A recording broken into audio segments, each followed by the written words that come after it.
How y'all doing? Yes, we did drop in. Yes, a little early, but we know we're on the road because we are travelers. To those who don't know us, we're H&D Abroad. I'm Herman. I'm Dee, and we are enjoying a bucket list vacation. So we thought we'd walk and talk about our trip to New York. So let's Let's walk. go. Come back a little bit. There we go. All right, so we have part of our part of our intention has been to, regardless of where we go, to travel. My family, my mother's family, is from the New York area. Those who watch us know I lost my mom this year. They wanted to come and visit some of the family as well as take a chance to show our children some of the area that is my family's home. Didn't get to see family this time. There were some health issues everybody was kind of dealing with. But my children have had another chance to be here because my folks were down south, so we didn't get up this way enough. But under the adults, I think it was a better trip because they had a little more investment in what was going on. So we're out here walking through Central Park before we go and pick them up. Where are we going? Deeper? Yeah. So we're just kind of roaming a little bit here and enjoying the sights. The kids are at one of the museums. We're headed back to get them in a minute. Didn't want to miss the chance to come out and say hi to our family.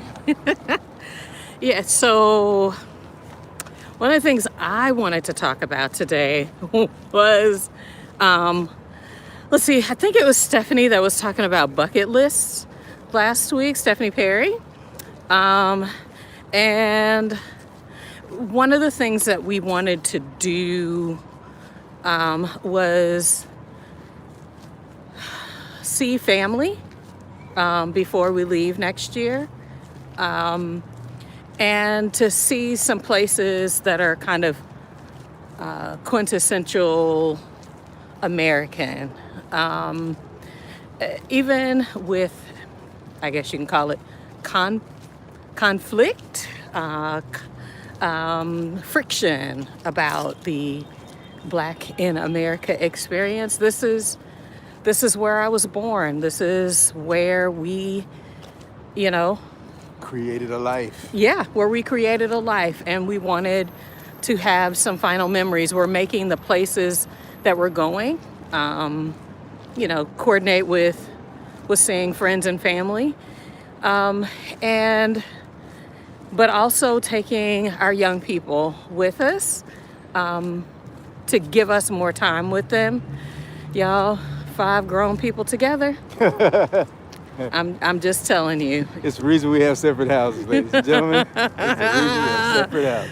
Yeah. So I'm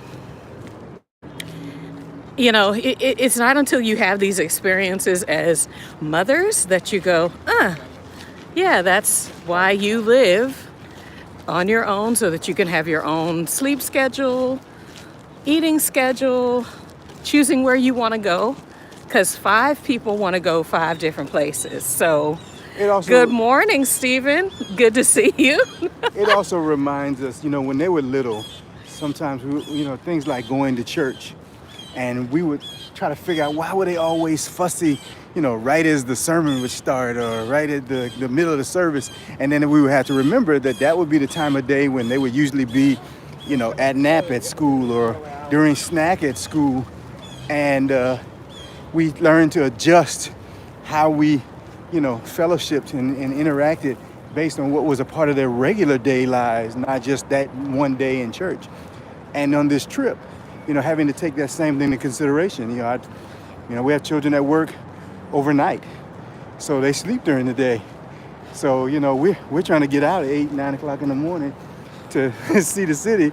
But they don't want to leave till 1, which means we are up till 1. Yeah, they wanted to come out 2 hours before the sun sets. And, again, taking that family dynamic into account, really reconnecting with them and trying to be mindful that they have lives. Let's stay on this path. Huh? I don't want to get too lost. Okay, so we're in Central Park. I knew it was a big park. Y'all, it's huge. It is huge. Lots of lakes.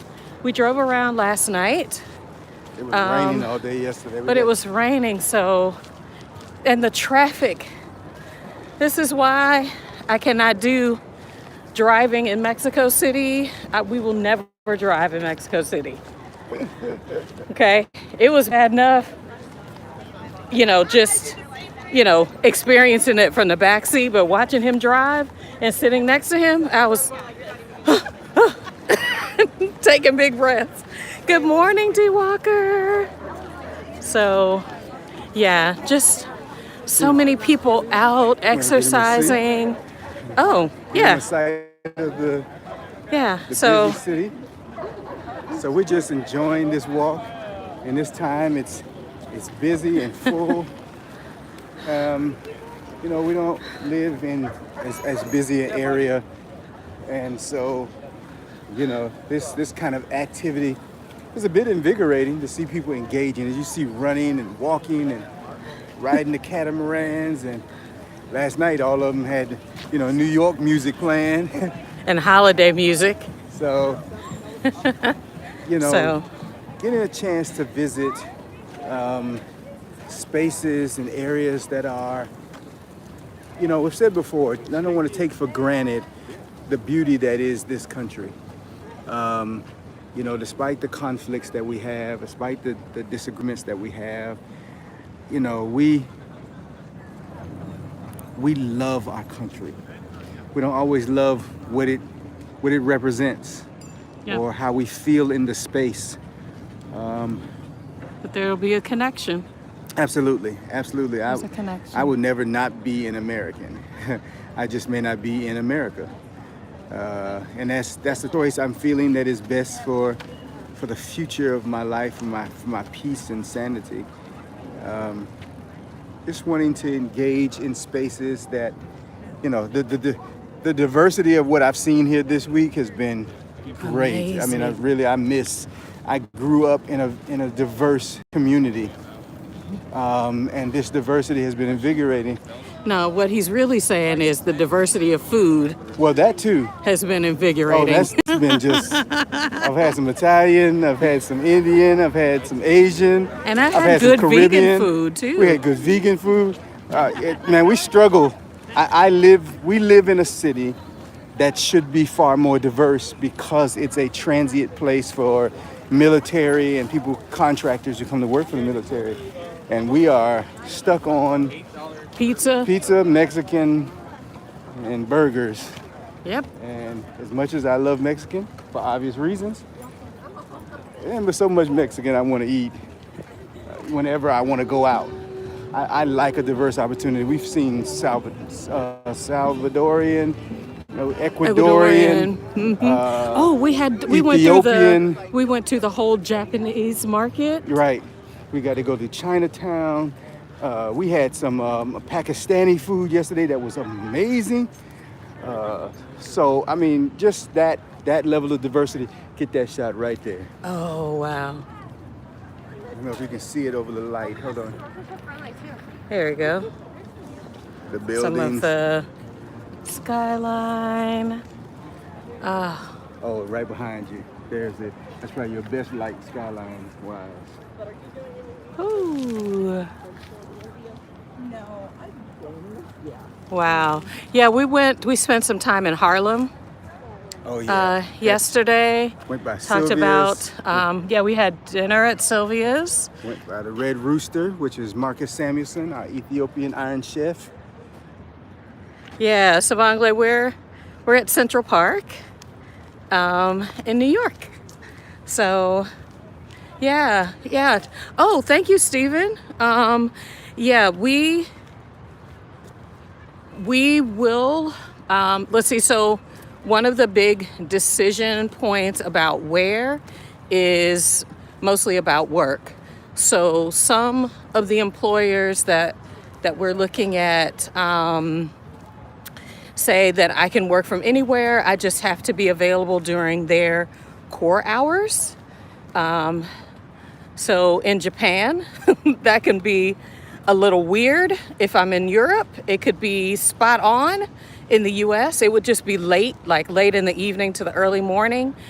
Some of the jobs, I have to be, let's see, I have to be within a certain time zone area. So anywhere from the time zone that's in Alaska to like the East Coast, I can be anywhere. So I can be, in Ecuador, Mexico, pretty much anywhere in North, Central, or South America. And so, yeah, that kind of complicates. I can say where I want to go, but because we're nowhere near retirement and don't have residual income, that is gonna unfortunately be our North Star for now. So I think one of the conversations we talked about was keep walking. You're gonna hit the time. one of the things that we'd like to talk about is starting in a country, and then when the circumstances are right, being able to, when I say circumstances are right, where you've been able to get residual income to cover the cost of living in a different place where you aren't tied to work. We are really looking at how we can spiral up our digital businesses so that we can do that, whether that's H's cooking and coaching channel or some of the other work that we're doing. Being able to make your money online as a freelancer will give you the freedom to be able to choose where your choices aren't because work. Right. That is a great question. Right. Yeah. Oh, Stephen said I'd like to hang out with Herman one day. Oh, anytime, He's bro. saying the thing on the community conversation. Yes. Absolutely. Contact me through Instagram. Our IG page is the same as our YouTube channel, H&D Abroad, one word. And DM me. Let's make contact, definitely, because the conversations that we've had recently, I really am reevaluating that investment and the necessity of that conversation. I know that I need encouragement. I know that I need, I've not had a consistent community of men over the course of my life. And I recognize when I've had the opportunity, when that's worked out really good for me. So I'm definitely open to that. So make contact with me. Let's talk. I would love that. And any other men watching this video later, same thing. Reach out to me. Tell me you're specifically reaching out to me. The boss is gonna see the message, but you reach out to me, and we will make contact. And let's see where we can head forward. These kind of trips are inspiring to me because I see people doing things and it can be done. I think sometimes my agony with living in the South is it still is oppressive at times with the ability to do more. They got, there's so much bureaucracy with small business, even though they talk small business. Small business is not directed at me in a way that is beneficial and growth, because the city sees me as a benefit factor. And even though New York has its history, I see people of diversity doing the thing. Yeah. And that is inspiring. Wish to with you all today. Come on, let's walk. Yep. This is a travel day for us, and it's kind of why we didn't have a live scheduled. Yeah. So,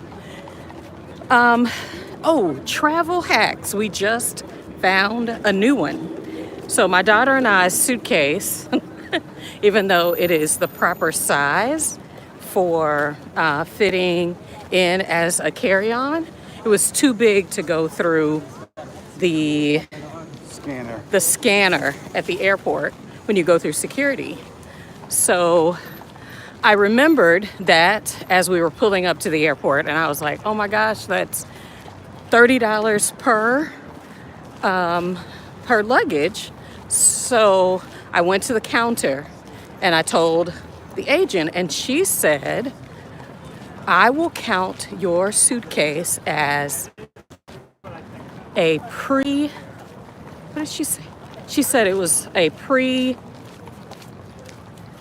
what did I tell you it was called, Age? Oh, It was a counted, like how they have it when they say there's no more overhead luggage, area on the plane, but they don't do that. Yeah, it's just, And so they yeah. say, we'll check your bag for free at the gate. That's what she did for me at the counter. And she called it something else. I'll try to put it in the description. But yeah, it was a preemptive,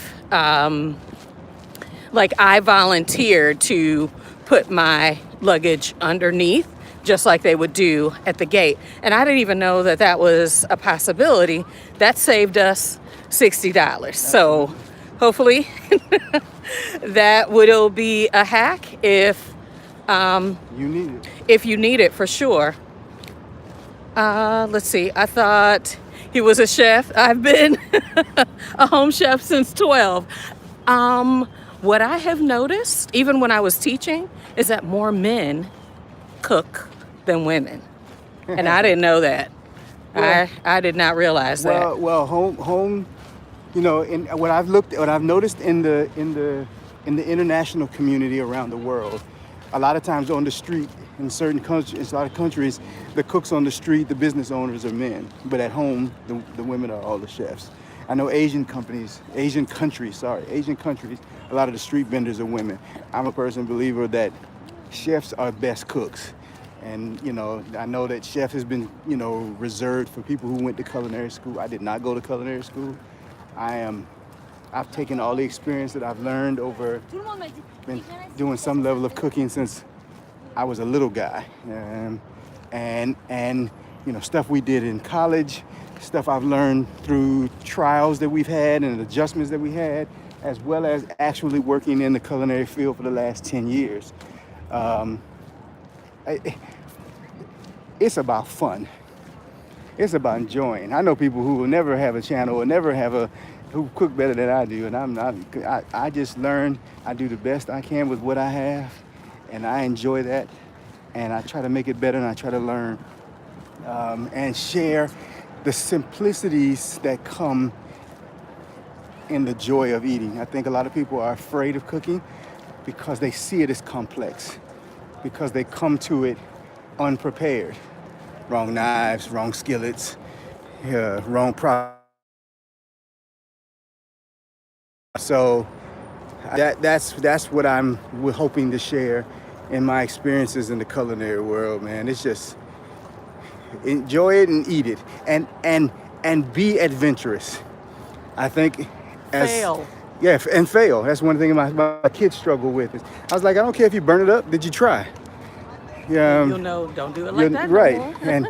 And we get into I don't eat that. That's a statement that drives me insane, especially when 9 times out of 10 you've never tried it. So I think adventure is a lot more open than that. Make sure I didn't bring us back. Nope, you're Okay. right. All right. I was noticing the yellow. I was Which- like, man, he took us back. And you struggle with directions. Yeah, huh? I'm the geographically challenged one. We're trying to get back to our car, to get back to pick up our young people and head to the airport. So I am going to upload more photos of our trip. If you get a chance to come to New York in the fall, it is beautiful. The fall foliage. We were here for the tree lighting.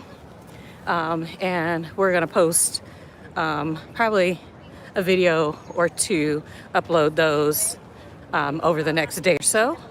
But thought we would come on and say hello. Yes. Oh, Stephen, I used to be so frustrated because he would binge watch. Herman would binge watch Food Network and not to cook what they cooked, but to learn the techniques. I would sit at my job in my office working for the government, and all day long it would be on the TV, and I learned so much from just watching that. Knife skills, and then come home and practice. Seasoning combinations, what to do if a dish was too salty, it had too much fat. You learn those combinations. So, yeah, I had to be a little bit more forgiving. Taking a picture of the ethical culture school. So, yeah, let's see. So, beautiful places, but I love, that way. I love the fact that New York has so many public libraries. Oh, absolutely. It feels like every other corner, there's a public library. And cities that embrace learning spaces, they are fully on the attack of these book bans, and they're making reading fully available. Languages. I mean, these are things, we did a video, oh goodness. It was probably one of our first videos about things you should do at home, tips that will make your move abroad process easier, that you can start while you're in the US. And one of them was to be curious in the place you already live in and learn what you like in those spaces that could direct you on where you want to move. And so, as much as I don't necessarily want to live in kind of a metropolis, a really large city, what I am learning is art, music, culture, cultural experiences, and cultural diversity is important. I think we walked across. I was trying to find out. I thought the Target was at the end. Yeah. So, okay. Yeah, and so we're going to be doubling down on places that give us that level of access. So, yep. It is always great. Absolutely. Yep, we're on Instagram, H&D Abroad on Instagram. I'll come back and let's see. It's also, Stephen, the Instagram link is in the bio of our YouTube channel. So you can just click it and it'll take you straight to Instagram. So, yeah, good morning. Hey, Francis. Yes. Oh, I had to call a friend because I was just like, I want to go to some really good bakeries, and got a list of places to go and see. I have a video of the Harriet Tubman statue that's in Harlem. Lots of photos of a lot of the historical places that are there. You know, the gentrification of America is evident in one of our, what do you call that? Black treasure cities is, that's what I call Harlem, is a black treasure. And you can see how we are not there as, we are there, but it is not in the same way. And so, just seeing how much the world is evolving and changing, and how we have to be conscious of holding our culture, investing in our culture. You're turning that way, you're sure? Target. Oh, okay, sure is. So I'm gonna follow my guide instead of trying to guide my guide. It's understandable. I'm usually the one that's lost, so I'm not offended. So thank you guys so much for joining us this morning. I really, as we wind down and really, get through the various stages of the interview process, we're hoping by early next year that we have, or in December, wouldn't that be nice? to have our work confirmed, and because we know we'll be cleaning the house out in December in anticipation that once we get the thumbs up on jobs, Oh yeah. we have facilitators or attorneys that we have identified in the cities we'd like to live in. So we've got, I think, we want to have all the major pieces of, yes, we could be announcing and moving within 8 to 12 weeks. That's our goal for 2024. So, all right. We are. I am paying attention. I promise I am. I'm focused. Just watching these streets. Watch over there. Yep. It's always good to have you all stop by. We definitely appreciate it. For H&D Abroad, I'm Herman. I'm Dee. Have a good rest of the day. We'll see y'all soon. Bye.